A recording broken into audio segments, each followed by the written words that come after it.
नमस्कार साथियों, मैं श्रवण राज आपके अपने यूजीसी नेट जेआरएफ के लिए डेडिकेटेड प्लेटफॉर्म जोश नेट जेआरएफ पे आप सभी का स्वागत करता हूं। आप मेरे साथ जोश नेट जेआरएफ के प्लेटफॉर्म पे हैं। आप देख रहे हैं कि अभी हम लोग आईसीटी यानी कि इंफॉर्मेशन एंड कम्युनिकेशन टेक्नोलॉजी के यूनिट 8 जिसको कहते हैं पेपर 1 की तैयारी कर रहे हैं। आपको पता है कि आज मेरा भाग 13 है। पिछली कक्षा से बढ़ी हुई कक्षा भाग 13 यानी कुल मिला के 12 कक्षाएँ आईसीटी का हो चुकी है। बहुत ही शॉर्ट नोट्स क्रिस्पी में आपको प्रेजेंट किया गया है।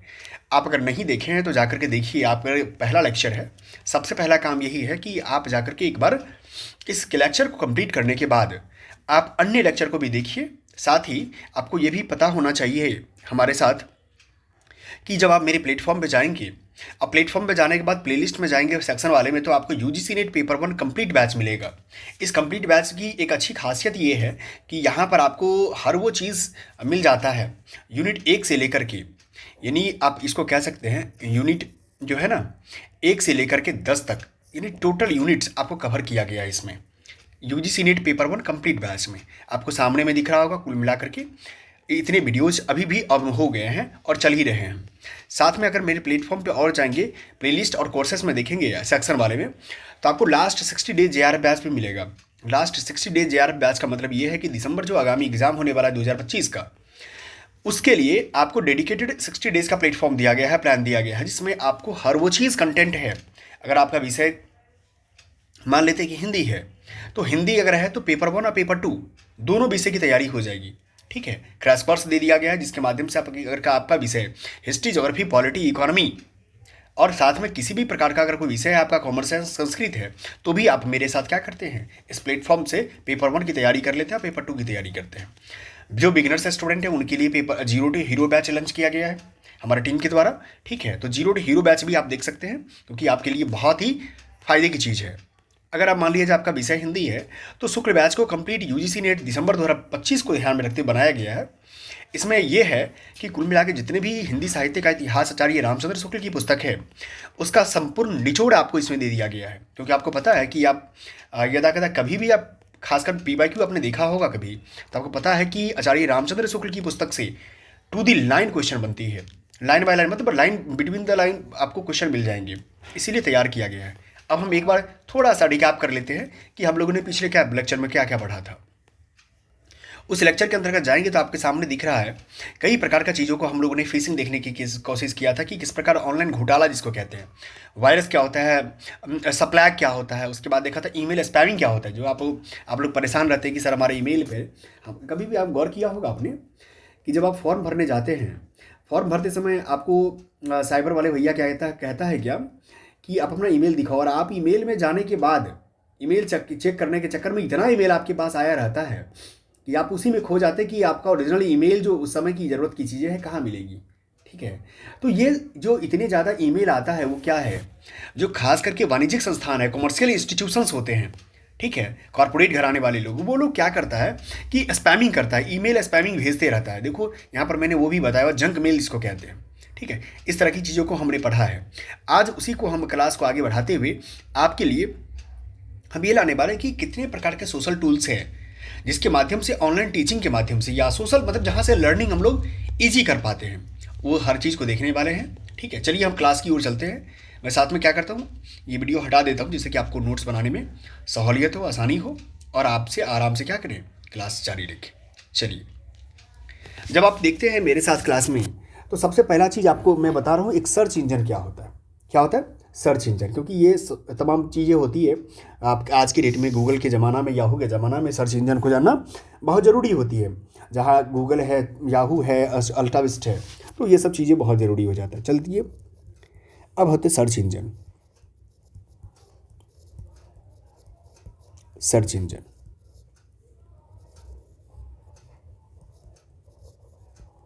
ठीक है, सबसे पहले समझिए कि सर्च इंजन होता क्या है। जैसे सर्च इंजन एक ऐसा प्रोग्राम है जो इंटरनेट पर क्या करता है, इंटरनेट पर उपलब्ध सूचनाओं को, इंटरनेट पर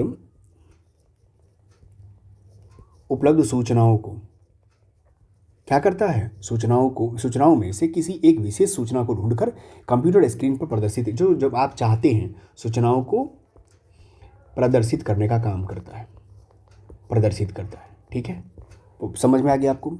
जैसे मान लिया हमें किसी संस्थान, वस्तु, व्यक्ति, इसे किसी भी चीज़ के बारे में अगर सूचना प्राप्त करनी होती है तो हम सर्च टूल में पहले क्या करते हैं, जाते हैं, प्रयोग करते हैं। जैसे कुछ एग्जाम्पल के बारे में बात करो तो गूगल, ठीक है, याहू, अल्टा विस्टा, ठीक है, लाइकॉस, ये सब सर्च इंजन है। लाइकॉस आप देख सकते हैं, हॉटबॉट, हॉटबॉट आदि अनेक ऐसे उदाहरण हैं जिसको हम सर्च इंजन के तौर पे रखते हैं। खासकर मेटा सर्च इंजन या एग्रीगेटर जो होता है एक ऐसा सर्च उपकरण है, इसी में अगर देखेंगे नोट के तौर पे तो मेटा सर्च या एग्रीगेटर जिसको बोलते हैं, एग्रीगेटर, ठीक है, ये क्या है, अपने स्वयं के परिणाम पर दर्शाने के लिए दूसरे सर्च इंजन के डेटा का उपयोग करता है।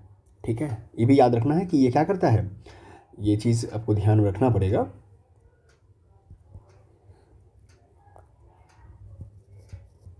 अपने स्वयं के परिणाम को दर्शाने के लिए जो है ना, दर्शाने के लिए दूसरे सर्च इंजन के डेटा को क्या करता है, डेटा का उपयोग करता है, उपयोग करता है। अब कहेंगे सर इसका एग्जाम्पल कुछ बता दीजिए कि जिससे समझ में आ जाए कि दोनों में अंतर क्या है। सो पहला तो आता है सबसे पहले हॉटबॉट का भी एग्जाम्पल कह सकते हैं इसको, हॉटबॉट, हॉटबॉट दोनों में आ जाएगा। ठीक है, डॉग पाइल जिसको बोलते हैं, डॉग पाइल भी कह सकते हैं इसको। ठीक है, ये सब इसका एग्जाम्पल। मेटा कोलेरा होता है, ये भी इसी के अंतर्गत आता है, कोलेरा आता है, इस सब का इसका एग्जाम्पल है मेटा सर्च का। अब हम आगे चलते हैं। एक बात सबसे महत्वपूर्ण जानकारी जो इकट्ठा करते हैं आज के मॉडर्न एज में सबसे ज़्यादा महत्वपूर्ण जरूरी है कि शिक्षण अधिगम के लिए क्या करने के लिए, शिक्षण अधिगम के लिए, टीचिंग लर्निंग की प्रक्रिया में सोशल नेटवर्किंग साइट क्या करना है, social networking site.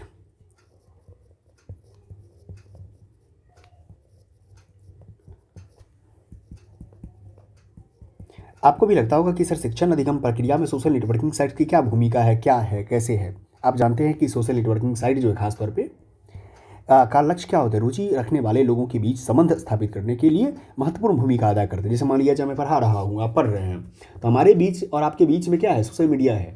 Social media जिसका नाम क्या है, यूट्यूब है, जो प्रायः सामान्य जीवन में नहीं हो पाता है। जैसे मान लिया जाए आप तेलंगाना के हैं, मान लिया जाए जम्मू कश्मीर के हैं या नागालैंड के हैं, आप मेरे से पढ़ना चाहते हैं लेकिन आप मेरे पास आ नहीं पाएंगे, वैसी चीज़ें व्यवस्थाएं नहीं हो पाएगी। तो आप क्या करते हैं, बीच में हमारे और आपके बीच के एक कड़ी को जोड़ने का काम कौन करता है, सोशल मीडिया करता है। वही सोशल मीडिया आप भी एक्सेस कर पाते हैं। जैसे कुछ सोशल मीडिया का नाम अगर लेते हैं तो सबसे पहला का नाम आता है फेसबुक। ठीक है, आपको पता है फेसबुक तो आप लोग यूज़ करते भी होंगे तो आपको पता होगा फेसबुक। ठीक है, फेसबुक हो गया जो कि सबसे अधिक प्रसिद्ध वेबसाइट है, याद रखिएगा। इसमें प्राइवेसी सेटिंग के अनुरूप जो है परिवर्तन करके सुनिश्चित कर सकते हैं कि अदान किसके साथ मैं बातचीत करूं, किसके साथ न करूं। ट्विटर भी रख सकते हैं आप, इसको ट्विटर रख सकते हैं जहाँ पर आप इस चीज़ का यूज़ करते हैं। गवर्नमेंट में देखते होंगे हर चीज़ का सोशल साइट्स होता है। माइक्रो ब्लॉगिंग भी रख सकते हैं, माइक्रो ब्लॉगिंग हो गया। ऑर्कुट भी रख सकते हैं, देखेंगे ऑर्कुट पर कई सारे लोग अपना क्या करते हैं, अकाउंट बना के रखता है, ऑर्कुट हो गया। उसके बाद एक आता है वर्चुअल फील्ड स्ट्रिप्स आता है। ठीक है, फील्ड स्ट्रिप्स आता है,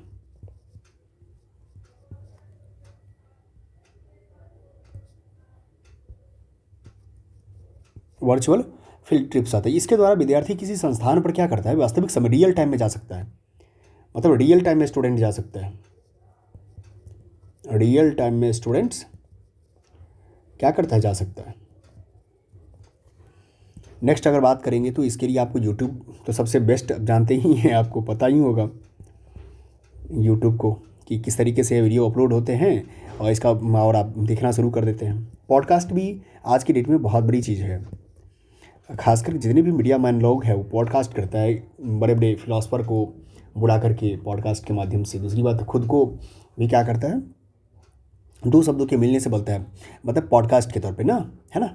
तो पॉडकास्ट मतलब प्लेबल ऑन डिमांड होता है, POD, और कास्ट होता है ब्रॉडकास्ट के बाद इंटरनेट पर अन्य संसाधन जब चल जाते हैं तो उसमें दोनों भी ऑडियो वीडियो दोनों आना शुरू हो जाता है। उसके बाद आता है, जो आप जानते हैं कि फ्लिकर होता है। क्या होता है फ्लिकर? फ्लिकर ये सब भी चीज़ों जो चीज़ें हैं ना, आपको इसी तरीके से काम करता है। बोलते हैं एक फ़ोटो प्रबंधन साइट है। क्या फ़ोटो के लिए काम आता है, फ़ोटो के लिए, फ़ोटो मैनेजमेंट के साझा करने के लिए उपयोग किया जाता है, ठीक है। उसके बाद अगर आप देखते हैं विकीपीडिया, तो जानते हैं सबका गुरु है विकीपीडिया, क्या है ना। कुछ भी होता है तो आप कहते हैं कि विकी करो ना, विकी क्या करो, विकी करो। आज इतने शॉर्ट में चीज़ें चलने लग गया है, विकीपीडिया। तो मैंने क्या बताया विकीपीडिया के बारे में, कुछ भी चीज़ होता है विकीपीडिया पे सर्च। विकीपीडिया खासकर प्रारंभ ही किसी जो है ना ऐसे चीज़ें से हुआ। इसका शुरुआत में 2001 के आसपास होता है, ठीक है। जिमी बेल्स और लेडी सेंगर ने इसकी शुरुआत किया था। अंग्रेजी विकीपीडिया वेबसाइट में सबसे ज़्यादा खास तौर पे देखेंगे तो बहुत ज़्यादा लोग, 46 लाख आर्टिकल्स, बहुत मतलब समझिए आज के में जब से खास करके चैट जीपीटी का ज़माना आया है तो लोग चैट जीपीटी को बहुत ज़्यादा फॉलो करने लग गया है, क्योंकि मानना होता है कि विकीपीडिया से ज़्यादा सटीक और सबसे ज़्यादा विस्तृत नॉलेज ज्ञान जो है सो चैट जीपीटी के पास है, ठीक है। नेक्स्ट देखेंगे तो ब्लॉग के माध्यम से, आप जानते हैं कई सारे लोग ब्लॉग लिखने का काम करता है, ठीक है। ब्लॉग के माध्यम से भी, एक ब्लॉग क्या है, एक प्रकार का डायरी है, डायरी है, बस ये समझिए ब्लॉग क्या है, एक डायरी है। जो खासकर ब्लॉग एक तरह की वेबसाइट होती है, हम अपने विचार अनुभव सुझाव दूसरों के साथ क्या करते हैं, साझा करते रहते हैं ब्लॉगिंग के। तो इसमें भी कई सारे फ्री ब्लॉगिंग होस्टिंग होता है, ब्लॉग होस्टिंग विद फीस, कई सारे जो फीस आप ब्लॉग पर भी कुछ लिखते हैं तो उसमें भी काम आता है ये सब चीज़ का, ठीक है।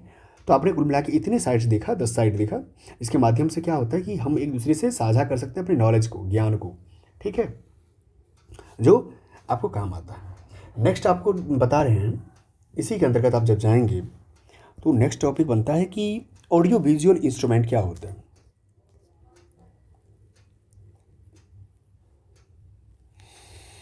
जो खास तो ऑडियो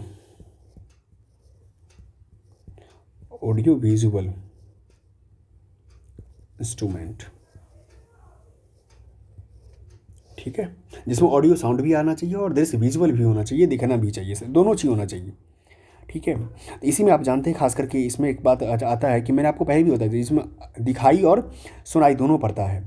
तो आईसीटी के अनुसार ऑडियो और वीडियो कॉन्फ्रेंसिंग की चर्चा, तो हम इसका एग्जांपल आपने देखा होगा, एक मैंने आपको बता भी रखा है। एक होता है ऑडियो कॉन्फ्रेंसिंग। क्या होता है ऑडियो कॉन्फ्रेंस, क्या है ऑडियो कॉन्फ्रेंसिंग का। दूसरा एक बात आपने सुना होगा वीडियो कॉन्फ्रेंसिंग, वीडियो जिसका क्वेश्चन भी 2000 खासकर दिसंबर में जो एग्ज़ाम हुआ 2024 में, तो वीडियो कॉन्फ्रेंसिंग से क्वेश्चन भी पूछा लिया है, वीडियो कॉन्फ्रेंसिंग। अब मैं थोड़ा सा बता देता हूँ कि ऑडियो और एक और होता है इसमें, इसके अंतर्गत टेली कॉन्फ्रेंसिंग भी होता है, टेली कॉन्फ्रेंसिंग, ठीक है, टेली कॉन्फ्रेंसिंग। तो ये आप कहेंगे सर ये क्या होता है, ऑडियो क्या होता है, वीडियो क्या होता है। ऑडियो में सिर्फ क्या होता है कि एक प्रकार का वॉइस आपके पास जाता है, ठीक है। क्या होता है, जैसे स्काइप का नाम आपने सुना होगा कि व्यवसाय में स्काइप एक ऐसी ऑडियो कॉन्फ्रेंसिंग का ही एग्जाम्पल है। आप इसको समझो इस तरीके से, ये जो है ना एग्जाम्पल में स्काइप का नाम आपने सुना होगा, ऑडियो कॉन्फ्रेंस के लिए बहुत अच्छा काम आता है। ये खासकर कंप्यूटर आधारित संचार प्रणाली होता है।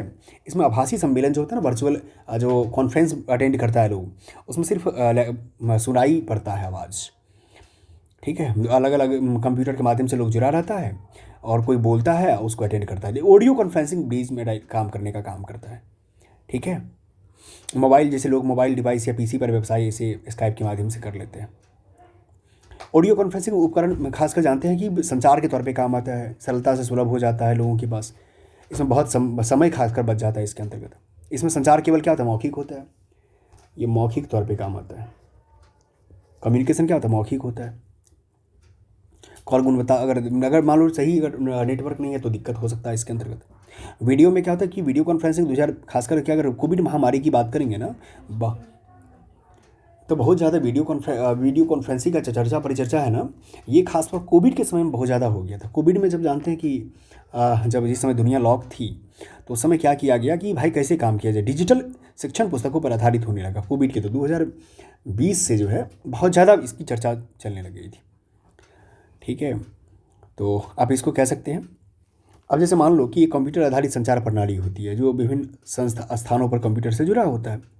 उसमें पीयर टू पीयर कॉल भी जाता है। इसमें पीयर टू पीयर भी कॉल कर सकते हो, पीयर टू पीयर कॉल। ठीक है, इस तरह से भी आप भाग ले लेते हैं वीडियो कॉन्फ्रेंस के माध्यम से। आप देखते हैं कि खासकर गूगल मीट होता है, जूम मीटिंग होती है। ये सब क्या है? वीडियो कॉन्फ्रेंसिंग का ही तो पार्ट है, जहाँ पर आप सामने वही देखते हैं कि कोई बोल रहा है और आप सुन भी रहे होते हैं। ठीक है, तो इन सब चीज़ों का यूज़ कर सकते हैं। टेली कॉन्फ्रेंसिंग क्या होता है कि विभिन्न स्थानों में प्रतिभागियों के साथ टेलीफोन, ऑडियो कॉन्फ्रेंसिंग या वीडियो कॉन्फ्रेंसिंग के माध्यम से एक आभासी सम्मेलन हो सकता है। ठीक है, तो जैसे मानो यूएनएचआरसी की भी व्यवसाय आदि के लिए स्काइप आदि का कई कॉन्फ्रेंसिंग उपकरण जैसे माइक्रोसॉफ्ट लिंक या सिस्को आदि का प्रयोग करते रहता है ये। ठीक है, तो ये आप जानते हैं। इसका अगर बात करेंगे तो इसी स्काइप का भी यूज होता है और दूसरा माइक्रोसॉफ्ट का भी है ना, माइक्रोसॉफ्ट लिंक का भी यूज हम लोग करते रहते हैं। अब हम आगे आपको बता रहे हैं जो सबसे ज़्यादा महत्वपूर्ण ज़रूरी चीज़ें हैं, कुछ चीज़ों, क्योंकि देखिए इस वाले में है ना, आईसीटी में बहुत ज़रूरी है पढ़ना। आईसीटी में थोड़े लंबे चैप्टर बनते हैं, लेकिन आईसीटी को पढ़ने के बाद आपको लगेगा कि दुनिया सब अपडेट हो रहे हैं, और अपडेट होना आज के डेट में बहुत ज़रूरी है। क्या है? अपडेट होना बहुत ज़रूरी है। उच्च शिक्षा में डिजिटल पहले,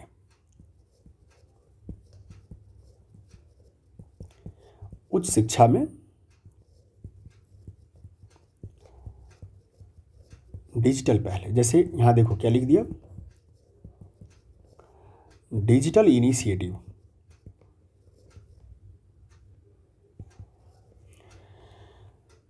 इनिशिएटिव इन हायर एजुकेशन।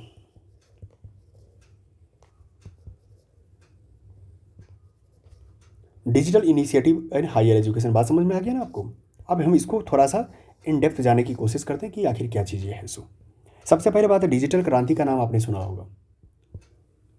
क्या है? Digital revolution. Digital revolution, digital क्रांति ने उच्च शिक्षा में महत्वपूर्ण परिवर्तन कर दिया। भारत सरकार ने देश में, आप जानते हैं भारत सरकार की अगर बात करेंगे तो मैं जो आपको बताने वाला हूँ, भारत सरकार ने देश में खासतौर पे स्वयं प्रभा, मैं बताऊंगा इस सब के बारे में, मैं बताऊंगा आपको। राष्ट्रीय डिजिटल लाइब्रेरी,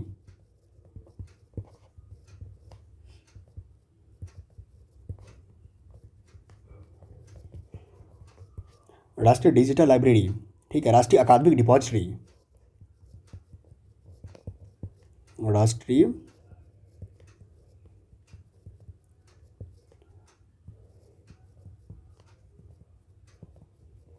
डिपॉजिटरी, जैसे कई महत्वपूर्ण उपाय किए हैं। ठीक है, यूजीसी ने स्वयं भी कई ऐसे दीर्घकालिक प्रयास भी किए हैं। आपको पता होगा भारत सरकार के द्वारा ये क्या है, शिक्षा के क्षेत्र में खासकर प्रयास है। तो ये सब सारी चीज़ों पर हम लोग बहुत इन डिटेल बात करने वाले हैं। आपको पता है कि इसी कड़ी में आपने न्यू एजुकेशन पॉलिसी को आपने देखा होगा, एनईपी जिसको कहते हैं, न्यू एजुकेशन पॉलिसी। इसको एनईपी क्या बोलते हैं?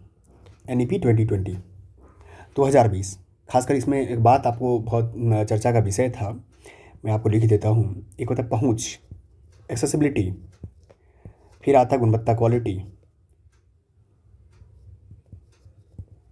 और तीसरा आता था समानता, इक्वलिटी।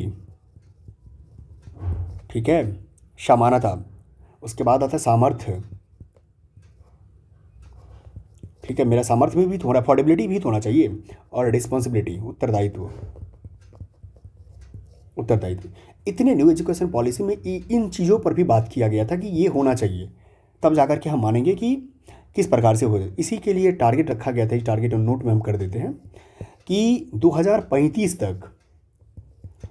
तक क्या करना चाहिए, ग्रॉस इनरोलमेंट रेशियो जो है, GER, क्या है? ग्रॉस इनरोलमेंट रेशियो जो एडमिशन का है, कितना होना चाहिए एजुकेशन में? 35% का लक्ष्य रखा गया था। लक्ष्य है, ये वैसे बात आपको पता ही होगा। ठीक है, तो आप जानते हैं कि एक आवश्यक चीज़ों को बनाने के लिए, ये सब तो मैं आपको वो बताया कि जो है उच्च शिक्षा में डिजिटल पहले के माध्यम से क्या क्या चीज़ें की जा रही है। अब मैं एक एक बता रहा हूँ कि आप देखेंगे कि स्वयं और स्वयं प्रभा क्या है। सो ठीक है, जहाँ से डायरेक्ट क्वेश्चन पूछा गया है। सबसे पहला पॉइंट हम बात करते हैं स्वयं के बारे में। स्वयं, ठीक है। अब देखिए स्वयं के बारे में बात कर लेते हैं क्या। भारत के पूर्व जो माननीय राष्ट्रपति श्री प्रणब मुखर्जी ने 2 डिजिटल शिक्षा पहलों को शुरुआत की है। ये शुरुआत करने का दायित्व किनको जाता है? पूर्व राष्ट्रपति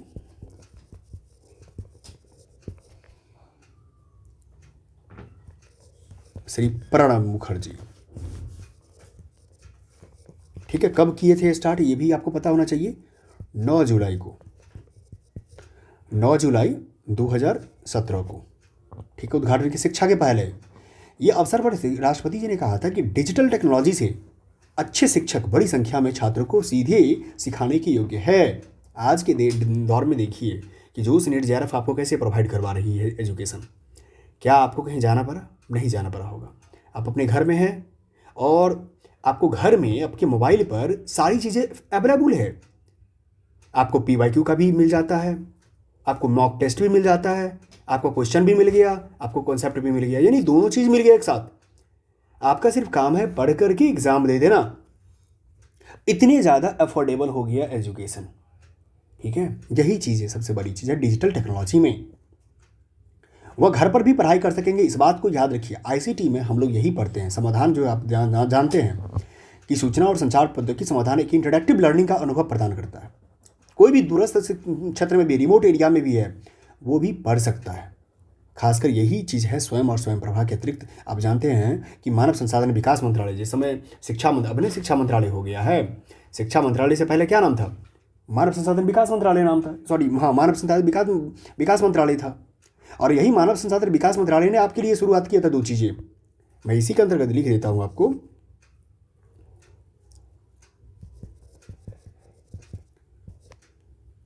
शिक्षा पहल डिजिटल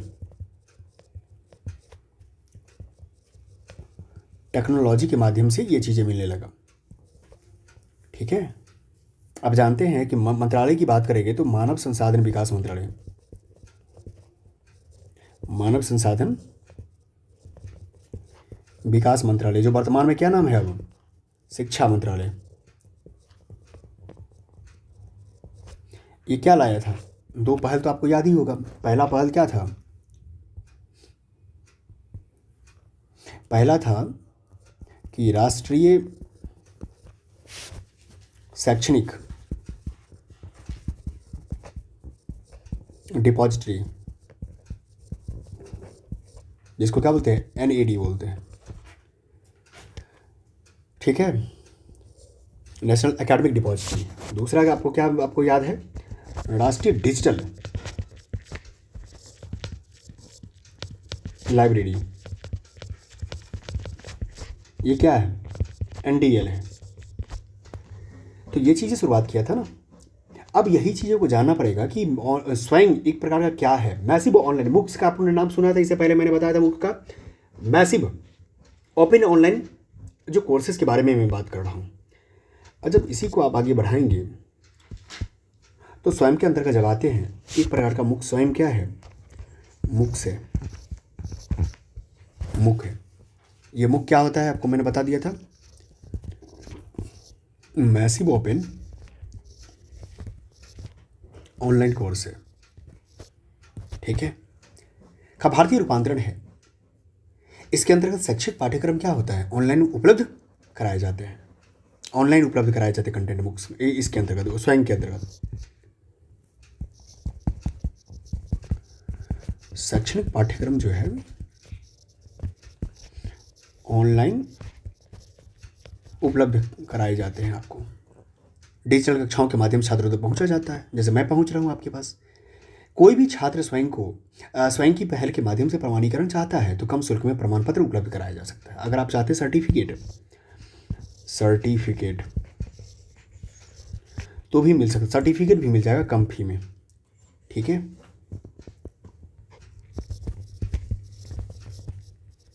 कम शुल्क में मिल जाएगा आपको। और कक्षा में भी परीक्षण की वीडियो को निःशुल्क उपलब्ध कराया जाता है। निःशुल्क है, याद रखना। ये जो वीडियोज है ना, क्लासेज जो रिकॉर्ड होगा, ये निःशुल्क है। ये बात को ध्यान रखें। उच्च शिक्षा खासकर स्वयं योजना के तहत उच्च शिक्षा विद्यालय स्तर से परास्नातक स्तर उपलब्ध रहेगा। अगर स्तर की बात करें, स्तर कहाँ से रहेगा? उच्च माध्यमिक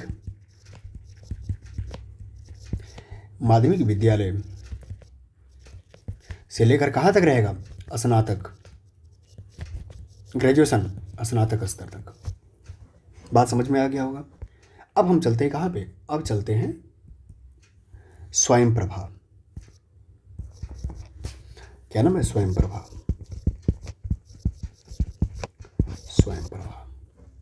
स्वयं प्रभा को समझिए क्या है सो। स्वयं प्रभा भी एक क्या है? स्वयं प्रभा प्रत्यक्ष रूप से डायरेक्ट टू होम। क्या है? Direct to home. ठीक है, D2H का नाम सुना होगा आपने D2H का नाम सुना है ना? सीधे आपके घर की सुविधा देता है ये। इसका अर्थ है कि कक्षा के व्याख्यान और अनुभव को 34 कक्षा व व्याख्यान लेक्चर क्या करना है? 34 डिजिटल शैक्षिक टेलीविजन के पास शैक्षिक टेलीविजन चैनलों के माध्यम से सीधे इच्छुक छात्रों तक पहुंचाया जाएगा। 34 डिजिटल शैक्षिक टेलीविजन के माध्यम से इच्छुक छात्रों को उपलब्ध होगा।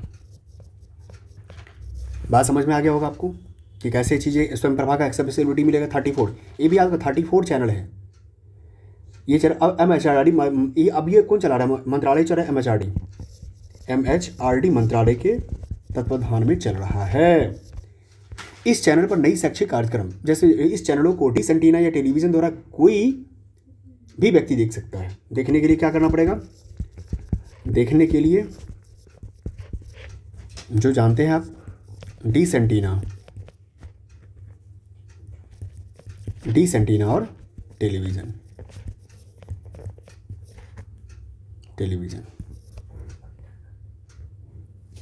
ठीक है, तो मैं आपको यही कहना चाह रहा था कि जो चीज़ें आप लेना चाहते हैं तो आप इस तरीके। और दूसरी बात क्या है कि जैसे मान लिया जाए डिश एंटीना टेलीविज़न से तो आपको मिल सकता है, व्यक्ति कोई भी देख सकता है। इस चैनलों को पर नई शैक्षिक सामग्री उपलब्ध कराई जाएगी, जो प्रत्येक दिन में कम से कम 4 दिन, प्रत्येक दिन जो है ना कम से कम 4 घंटे प्रसारित होगा। क्या होगा? 4 घंटे प्रसारित होगी। ठीक है, किसी कारणवश अगर कोई छात्र अगर एक समय में प्रशिक्षण को प्राप्त नहीं कर पा, चूक जाता है, तो उसके लिए वो कार्यक्रम दोबारा प्रसारित किया जाएगा। सोच के देखिए कितना गजब का गवर्नमेंट ने ये चीज़ों को फंडा निकाला। ये सब जितनी भी चीज़ें हैं ना, समझ लीजिए कि बहुत बेहतरीन चीज़ है ना डिजिटल टेक्नोलॉजी के क्षेत्र में। स्वयं प्रभा योजना कक्षा जो है ना 10 के स्तर से लेकर IIT तक के प्रारंभिक कक्षा की बात करेंगे ना, कक्षा की 10वां से लेकर के 10th से लेकर के IIT तक के लिए जो है ना क्लास प्रिपरेशन की बात, तैयारी के लिए होता है। ठीक है, तो ये चीज़ें यहाँ पर कवर होती है। ये पहल ग्रामीण और शहरी क्षेत्रों के लिए शिक्षा गुणवत्ता को बराबर कर दिया। जो मतलब भाई सीधी सी बात है, गवर्नमेंट दे रहा तो वो सरकारी के लिए मतलब शहर के लिए थोड़ी ना अलग देगा। शहर हो या गांव हो, दोनों बराबर है, तो बराबर चीज़ें चलेगी ना। इस परिकल्पना को पूरा करने के लिए कार्य जो है भास्कराचार्य सैटेलाइट एप्लीकेशन आप अच्छा इसका जो आपको मदद कौन कर रहा है वो देखिए, मददगार के तौर पे हम लिखते हैं क्योंकि ज़रूरी है। पहले तो क्या कर रहा है? BISAG का मतलब क्या होता है?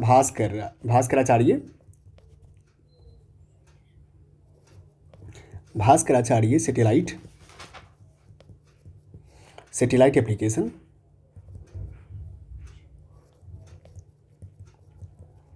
एप्लीकेशन सेंटर और जियो इन्फॉर्मेटिक्स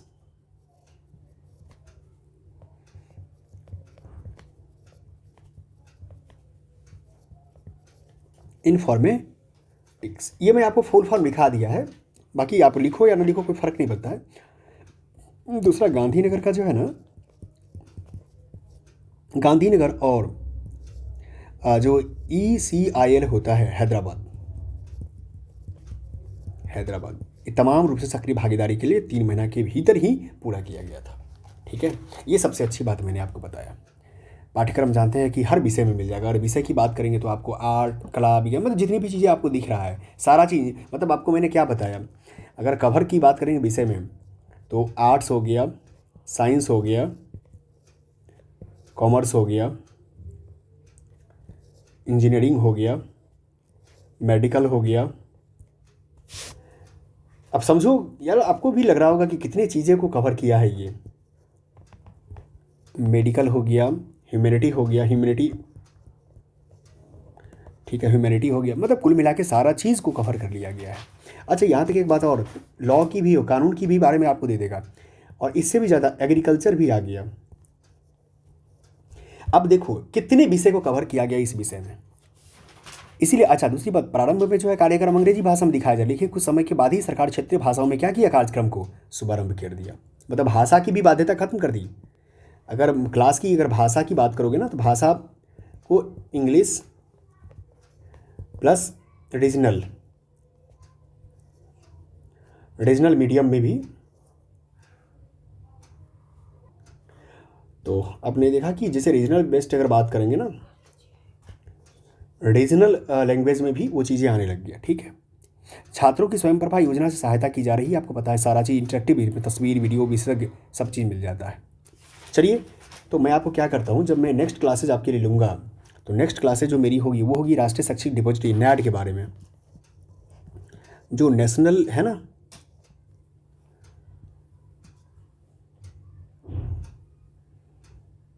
ठीक है, खास करके राष्ट्रीय शैक्षिक डिपॉजिटरी के बारे में हम लोग क्लास लेंगे। ठीक है, उसके एनडीएल के बारे में लेंगे, फिर आईसीटी के माध्यम से जो national mission on education through चलता है उसके बारे में लेंगे, एनपीटीईएल के बारे में लेंगे, शोध सिंधु के बारे में लेंगे। मतलब जितनी भी चीज़ें हैं, ई यंत्र क्या होता है, आपने देखा होगा कि यंत्र का एग्जाम्पल दिया हुआ था। तो तमाम चीज़ों के बारे में हम लोग क्या करेंगे, नेक्स्ट क्लास में हम लोग लेने वाले हैं, बहुत अच्छे तरीके से लेंगे। देखिए, अल्टीमेट आपका गोल क्या होना चाहिए। जिस दिन आपका गोल हो जाएगा कि मुझे पढ़ना है, तो पढ़ना है तो भाई पढ़ना है, इसका कोई विकल्प नहीं है, सब्स्टिट्यूट नहीं है। आप मुझे बताओ कि खेती करने के लिए टेक्नोलॉजी कितनी भी आ गई, तो क्या टेक्नोलॉजी के साथ आपको भी रहना पड़ता है।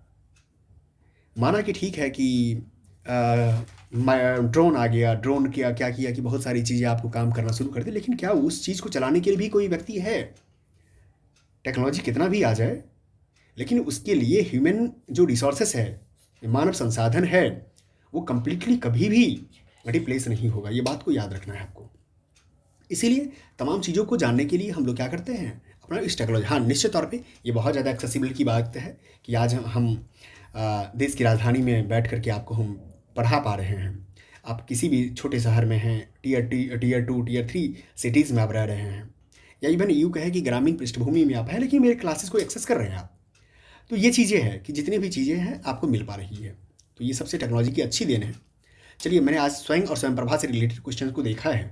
अब जब हम आपको पढ़ाएंगे तो नेक्स्ट लेक्चर यहाँ से स्टार्ट होगा। बहुत बहुत धन्यवाद।